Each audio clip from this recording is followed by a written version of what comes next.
Rejection isn't real. Rejection is a fallacy created and rooted in ego and rooted in feeling entitled to a certain experience.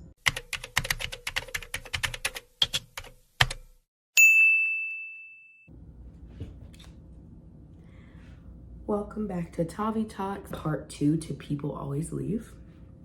As you can see from the title. Let's just pretend we're on FaceTime together so I don't have to constantly look at the camera because I have to look at what I'm doing. But just know I'm talking to you. This message is especially for you, boo. You and you alone. People always leave. Go back and watch part 1 so you're caught up before you watch this video. People always leave, and that was a hard thing for me to accept, but now that I've accepted it, I'm figuring out a way to maneuver around it. And maneuver, I mean, I guess just realizing that I have to accept it even if I don't agree with it. But people always leave is a true statement, and I think I'll die on that hill. But the reason why people leaving hurts is because we as people can sometimes put so much expectation on what we want to come out of the experience. And so when that doesn't match up, when our expectations don't add up to the experience, then we feel rejected. And there's also a level of, no, well, it was supposed to turn out this way, which is rooted in ego and entitlement. Like, you were supposed to be this to me. You were supposed to be my husband. You were supposed to be my wife. You were supposed to be my best friend for life. And you were supposed to be this kind of dad. You were supposed to be this kind of mom. And we can't decide how people show up in our lives. And we can't decide when they leave. So people always leave due to passing away, due to evolving into a new form. The only thing we can do is accept that, show up in the experience, and then detach when we need to detach. But rejection, when you really look at it, is rejection real? Or is it something that we've created based on ego? And this is something that this is an idea that I've been kind of just thinking about in my life. When I think about the, I guess, moments where I felt the most rejected, was it rejection or was it redirection? And I just didn't have the energetic maturity to view it as redirection. I hate when I do this. It's like sometimes I accidentally remove the little clip part from the roller, and then it really messes up my flow. Okay, so the biggest part of rejection that I felt in my life is not having a present father. I met my dad, well, I guess I knew him when I was a baby, but my mom said I never really liked him, and he was in and out. So my first memory of and I'm only calling him dad for the sake of this video so you know who I'm talking about, but I just don't think he's really a dad, so I don't really think he deserves to be called that. I think it's an insult to dads who actually care for their children for me to call him a dad, but whatever. For the sake of this video, my dad. My first memory of him is when I was 7. And he kind of like did this pattern where he would jump in, make a bunch of promises, not live up to the promises, and then leave. That really devastated me as a kid for obvious reasons, and it impacted the way I view love and relationships, and it just had a major impact on me, as it should, because, you know, he's supposed to be my dad. But even in that statement, he's supposed to be my dad, that implies that I feel like like I was owed that, like I was owed a father, but in reality, I got the dad that I was supposed to get. Because it happened. I can't change that. I can't go back and change who my mom decided to become pregnant by.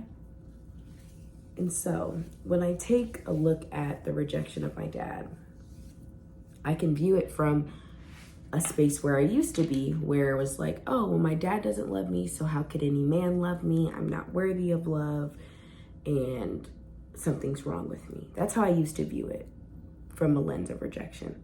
But now I just see it as like, he's a person who clearly hasn't healed from stuff from probably his childhood, and he's emotionally unavailable and doesn't have the capacity to be a father. And that has nothing to do with me and everything to do with him. And I don't have to internalize his actions, and internalizing his actions and interpreting them as a signal that something's wrong with me is not only being unkind to myself, but it's being super unfair. And I just feel like he was so emotionally immature that he didn't realize that, like, creating all these broken homes with these different women was like so damaging. I don't think he understood what he was doing. Or maybe he didn't care. Either way, that's not my business. And so I think it's just like, rejection is a fallacy. I'm starting to feel like rejection is a fallacy created by ego, because at times I think I deserve things, or I have a particular view of how I think a situation is supposed to happen. And when it doesn't happen like that, then I feel jaded or cheated or rejected, when really what's meant for me can never miss me, because I'm guided and protected, which means nothing can ever be rejected from me. Because if it was meant for me to have, I would have it. If I was meant to have like a loving, caring, supportive, present father, I would have had that. But for whatever reason, unbeknownst to me, that's not the journey that I was supposed to live on earth. So that doesn't mean, like, it's not rejection. It just simply is reality. So if I stop internalizing the actions of a broken man,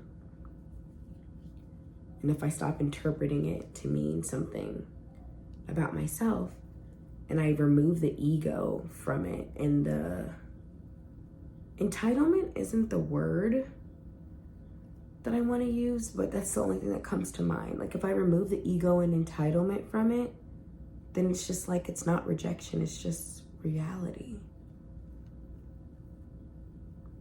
And I'm grateful that I did have a really good relationship with my grandfather when he was alive. Unfortunately, he passed away when I was 10.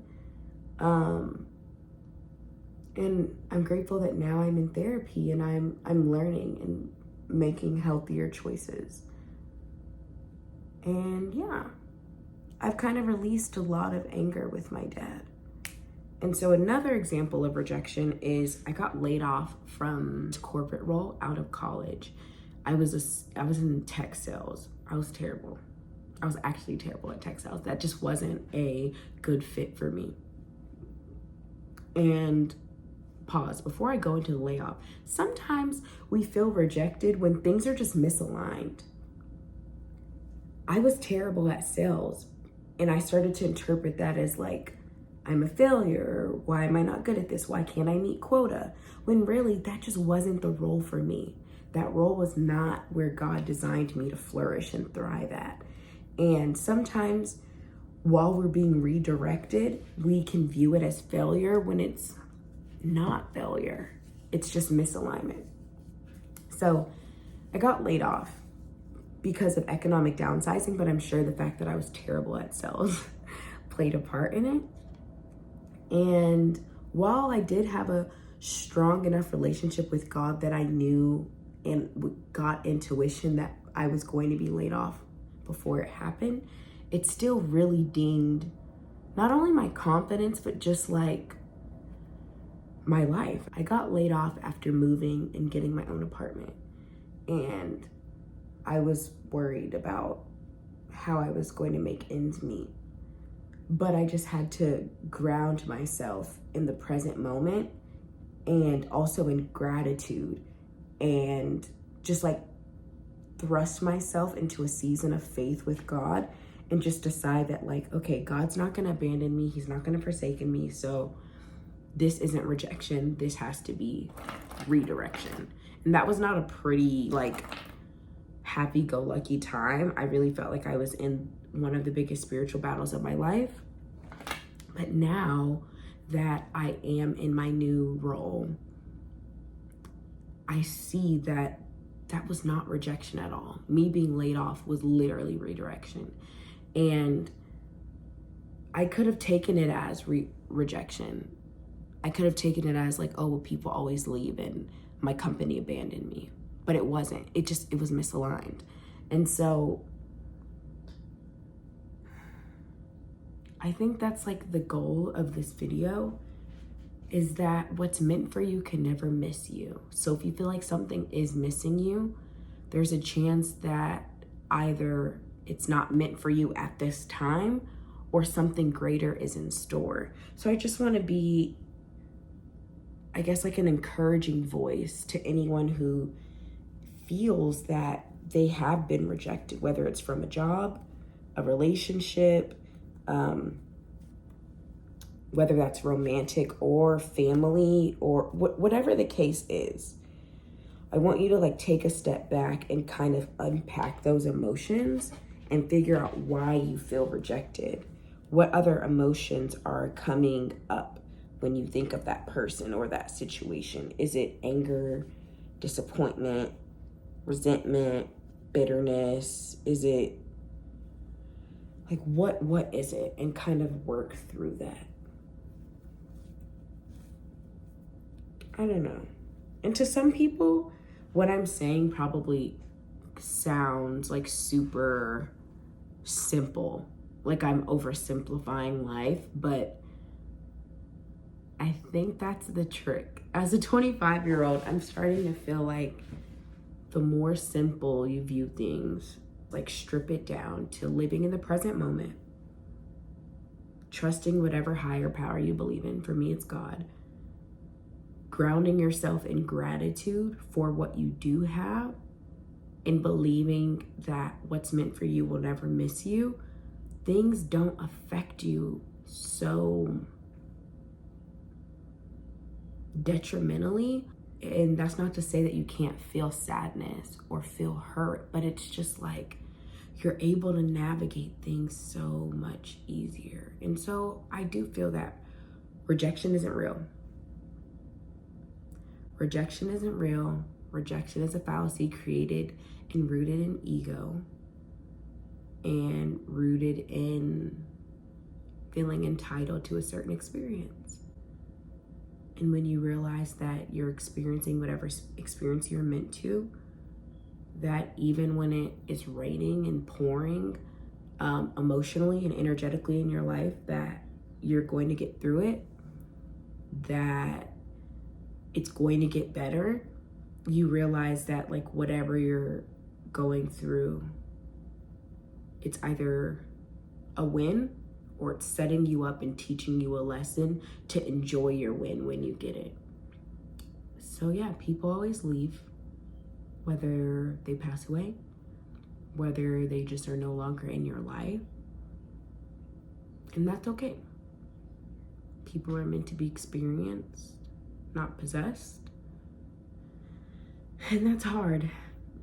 It's hard sometimes to release that urge to hold on to someone or to want to claim them. Something I'm still working on. I just got out of a situation, and